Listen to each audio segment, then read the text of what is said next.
First of all, I would wish to thank you for interesting questions that raise probably themselves even more questions that can be answered. In any case, they are very constructive. I will try to answer the question about the relationship between composing and performing. And I think that those two activities actually feed each other in a very nice way, because composing opens a window into a process that actually is present when someone is creating something, and performing is deciphering the possibilities that lie inherent in a text. And I would say that there are strong similarities in the sense that compositions can always be rediscovered. Now, talking of discovery, I would say that relationship between those two activities, performing and composing, are similar to relationship within persons. Let's say performance would be like an explorer discovering new worlds, continents, new oceans, lakes, something unknown. And composing is creating those continents and lakes and oceans. So in a way, performer is a very brave and curious person, and creator is a creator, some power that creates things. So it makes things that might be discovered later. So those two activities are, I think, somewhat almost inextricably linked. And the pieces that I will play in the concert, called 3 concert studies, those are pieces that were completed in 2024, and one of them was began, I think, sometime in 1980s, but I completed it all the same 2 years ago. And the first piece draws strongly on Balkan music and national instrument. I'm talking of music of Serbia, Macedonia, basically eastern part of former Yugoslavia. And it is witty, it's very polyphonic, has probably 3 or 4 lines going on at the same time. But also it's suggestive of various folk instruments. And that is one that I started very early, and I'm not altogether dissatisfied with it, I have to say. I think it turned out pretty well. The second one, the second etude, is a piece that is very atmospheric, very moody, and at the beginning it sounds like some beautiful landscape music, but soon this apparent simplicity turns out to be something else. And there's interesting part where I use aleatoric principle, where actually I leave performer to invent his own music, giving him or her just some very, I would say, elemental or basic suggestions, which then the performer can fill however wishes. But also I decided, for sake of example, to also add my own version of this central part, which basically is pretty stormy. And there are cues in a piece which shows where the free fantasy begins and where does it end. Then we come back to the original material, which is of course altered, because it can't be the same after the experience of the central part, of course. And this piece, I would say, exploits the extremes of dynamics that is possible of this instrument. So it's also longest in the set, which is somewhere close to 8 minutes. And then the last etude is a very upbeat piece that basically has one harmonic sequence that appears and reappears in various guises, in various versions, and sometimes it's reharmonized, and essentially it is some kind of badinage, very good-natured and good mood, quite proper for ending of such cycle. Now, the title of concert etudes or concert studies is because, of course, anything can be considered studying, And whole life is sort of studying something.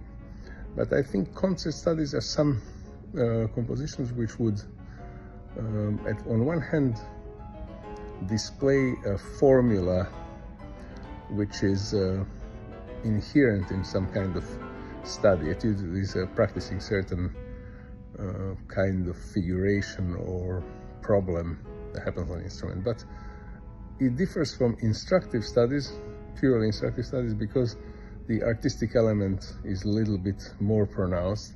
So I would say that these pieces do fulfill both of these requirements. They are instructive, but also they are suitable for and actually composed for concert performance.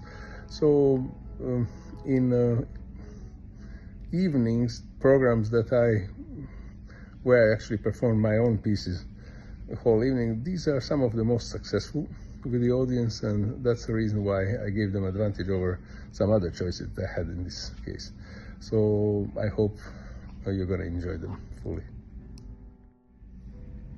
Here I would like to talk about difference between Liszt transcendental etudes and Chopin etudes, as well as a difference between Chopin etudes and all other etudes that are notable. I would mention Schumann, I would mention Rachmaninoff, Scriabin, Stravinsky, Debussy, among those collections that are most frequently played.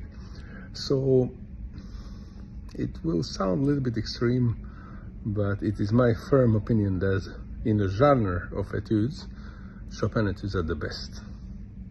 And by which criteria we would say that? I think the etude in a strict sense should satisfy requirement of a technical formula being repeated throughout the piece pretty consistently if possible, and at the same time on that level it should include certain musical considerations such as a special mood or suggestive atmosphere. It shouldn't be purely instructive in a sense that like some of etudes by Carl Czerny are.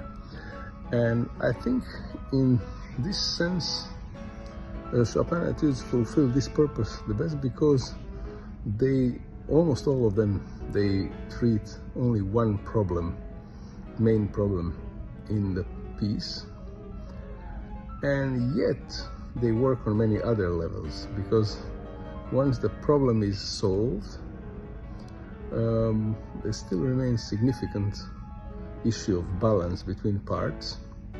He often uses a secondary material which is very, very ingenious, but the secret of that material is that many times it's fulfilling the character and also character of the music, and also I would say it matters very much how these parts are balanced.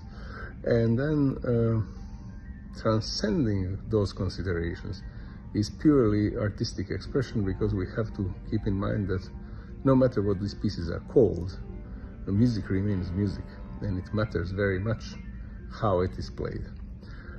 I would say that Liszt made many breakthroughs in a genre, but in my opinion, with some exceptions in his work, I think his etudes are more like a set of variations, where the formula, except in several cases, is not strictly respected, but the theme is being expressed through a variety of technical means. So in the same piece we go through chordal technique, we go through passage work, we go through double notes and stuff like that.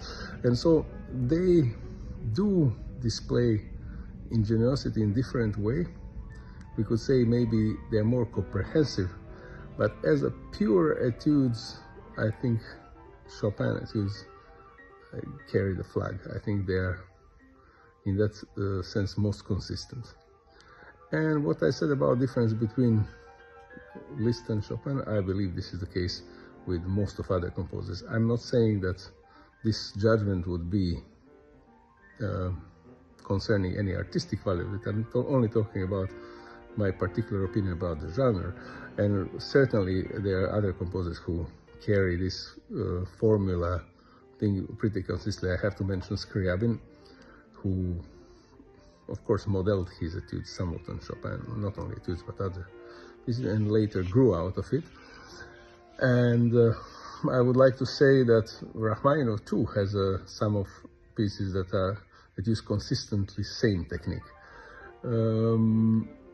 But still, I think this perfect balance between etude-like character and artistic expression, I think, found its best expression exactly in Chopin etudes. And why did I suggest the order and number of pieces that I will play in this concert is something that was psychologically concerning me quite a bit. The thing is that we get desensitized to music and to beauty of it simply because of overstimulation. We hear same pieces over and over too many times. And also when it's case of sets like set of etudes, we hear them also too many times in the same order. And in that way we get a little bit used too much both to that order and both to that kind of character and performance. So some of the novelty and some of the originality of pieces is somehow lost, not in translation, but it's actually lost in over repetition. And so I was thinking, what would happen if we shuffle this a little bit and try to approach it differently? So I used a set of 27, and I chose almost a little bit less than half, 13 of etudes, which I put in certain interdependent relationship where I follow from one to the other one, but mostly not in their so-called natural order, how composer imagined, but I created my own order. And where the clash between tonalities is a little bit too harsh, I invented some little transitions or modulations. Sometimes I improvise them. I have several models how to accomplish that.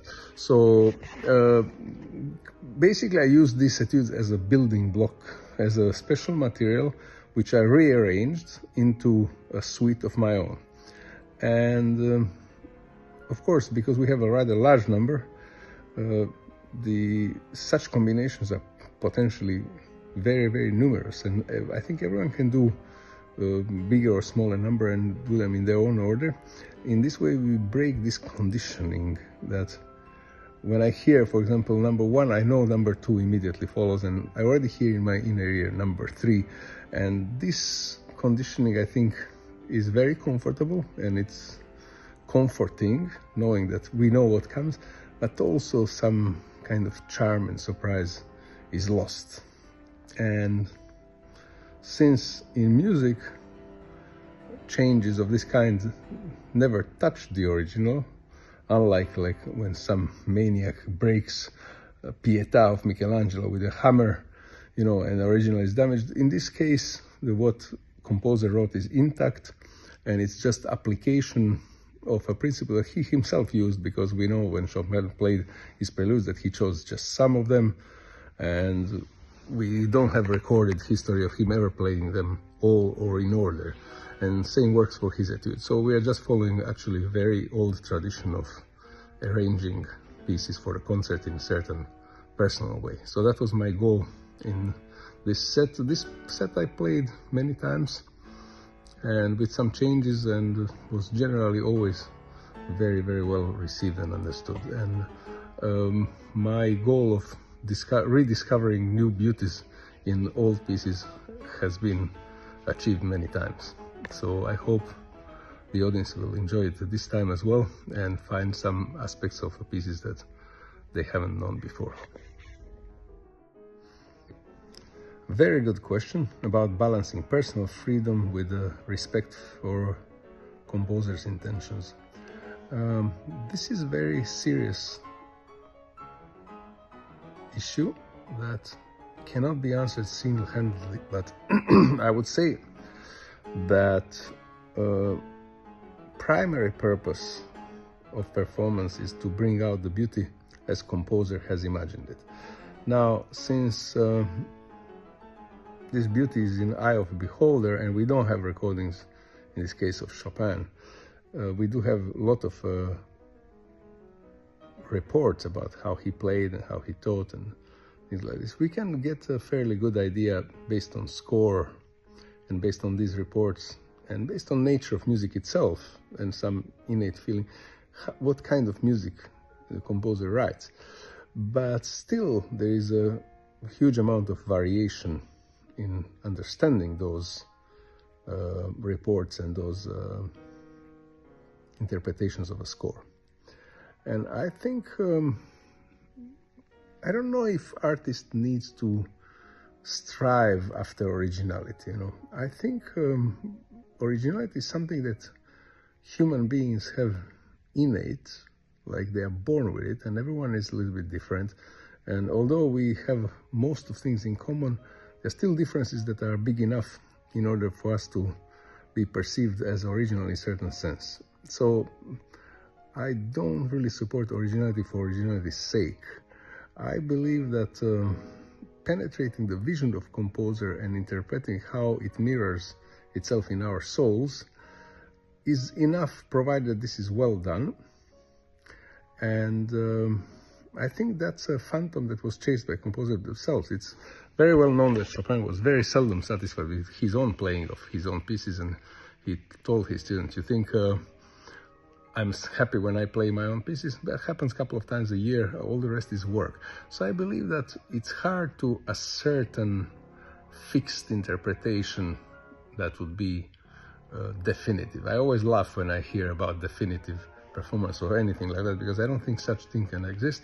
However, I can understand a reviewer who feels compelled to write that because performance was very convincing. But these pieces are too rich and too complex in order to be dealt that way. There's always going to be aspects of them that can be reinterpreted and rediscovered. So to answer the question how to balance it, I think one needs to follow the idea of the composer that we have in mind with a personal feeling. And I think if one is honest, there won't be intrusions from other inappropriate styles or things that are not fitting, and new interpretation can emerge. I have to warn here against other extreme is desire to serve composer and this being the only goal, because we have to understand the music is a communication, and the point is not to play a piece only how composer imagined it, because that may not communicate today. The point is actually to bring his work alive again for audiences of today in a way that they can understand, and that might or might not square exactly with how composer played. It will be a big issue, let's say, if we can bring a composer from the dead and make him play today. It's very questionable how that would be accepted, because sensibilities and times have changed. So we do follow spirit. We have to know the letter to the last dot, but the spirit takes precedence. So we reinterpret these pieces according to what we believe in and serve the composer the best way we can.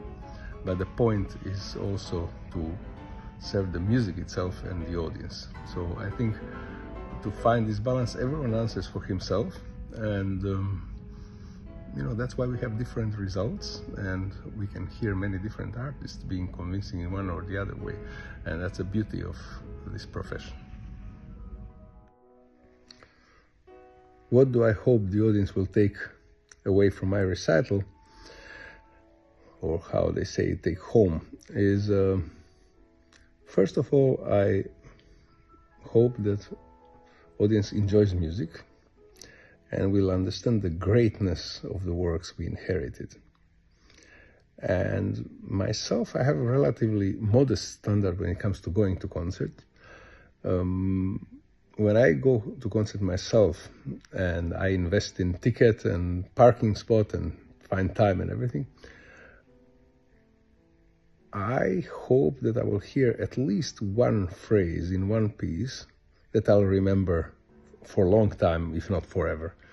And if that happens, which sometimes happens, I'm very grateful and I'm very happy, and I consider my time well invested. It doesn't need to happen in concert. It can happen also in any kind of lesson or masterclass or anything. Sometimes there are those things that somehow impress themselves upon a mind indelibly and they stay forever. And whether it's how it has to be played, or maybe something I never heard before, or how it doesn't have to be played, or whatever, anything that is extraordinary, even if it lasts only 10 seconds, I appreciate very highly. And so I would use same standards for my own concert. If I give the audience one phrase that they will never forget, I'll be very, very happy. And sometimes it's more than one. So I would say that. But my main goal is sharing music and trying to communicate those thoughts that we get through the music, thoughts and feelings and images.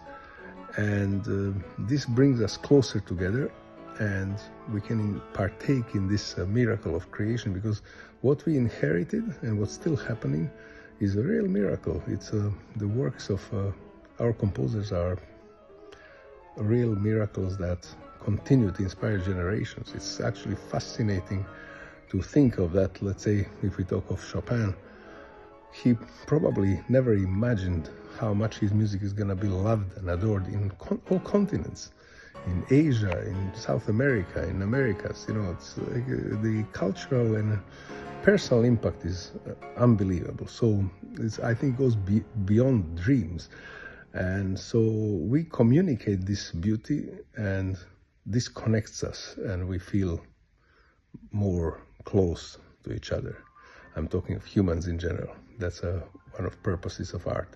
So I hope my concert contributes to relationship between humans in that way, that we appreciate miraculousness, first of creation, second of existence. You asked me about one piece of advice to young musicians, people who are at the beginning of their careers. And there are many things I would like to say. Most important thing I would say about music strictly is the following. It is good to hear everyone's opinion and take it in consideration respectfully. It's very good to inform about other people's opinion of your own art. In the end, after all considerations, one has to make choices and take responsibility. So any interpretive choice is a big responsibility, and it's something that everyone has to decide for themselves. So basically, they should learn and listen to many influences, but in the end, they have to listen to their own inner voice, because I guess that's a spiritus movens, something that moves them and that prompts them to choose that career, to choose that profession. And there's some inner power that compels someone to enjoy the art and try to realize something he or she believes in. Second thing that I think is very, very important, practicing and perfecting instrumental skill will not necessarily lead to artistic results. Definitely practicing instrument and practicing on the instrument and, you know, perfecting the art as much as possible is one of most important aspects of art, sine qua non, without which it doesn't exist. But very important is to be cultured person, because artist has to have something to say, and just being able to play instrument doesn't make one artist, no matter how well this instrument is being played. So there are life experiences, life opinions that need to be translated into music. And I think general culture is very, very important. And we know that great performers were very informed about things outside of music, which is history of art, politics, development of human society, different other arts, you know, not only their own. And because it's all interconnected, and a piece of music doesn't come out of vacuum, but it comes out of certain historical context, and from certain society. So it's good to know aspects of that society and customs and literature and everything else. And we know that some of greatest performers, like for example Franz Liszt, was an extremely cultured person who knew basically all of French literature and a lot of other things. He was almost like a walking encyclopedia, other than being a very talented man. And I would mention other anecdote as related by Vladimir Horowitz, who was taken to Alexander Scriabin when he was a young boy. And this advice is something similar to what I'm saying as well. Scriabin told his parents that the kid is very talented and nevertheless he's going to probably become an excellent pianist, but Scriabin urged them to enable his education so that he can become a cultured man. And that really makes a difference, because provided that someone's fingers can move fast enough and can produce various sounds, the difference comes, of course, in basic talent, but also comes in what this person is trying to say, which means how he's going to express the inner life. And this inner life is also fed by outside events and also by imagination and by education. So I think I would advise young people to get acquainted with the aspects of culture they live in and that we all live in, and then also cultural aspects of the past, not only of music of the past, but paintings of the past, literature, poetry, everything they can know, learn everything about composer and his time.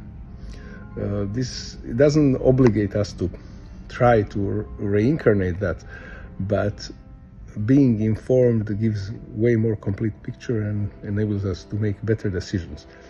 And so those will be two things that might appear to be a little bit diametrically opposed. One is follow your own voice, but second, become a cultured person, a very well-informed and educated person. And this education, I have to say, it never stops. It always carries on.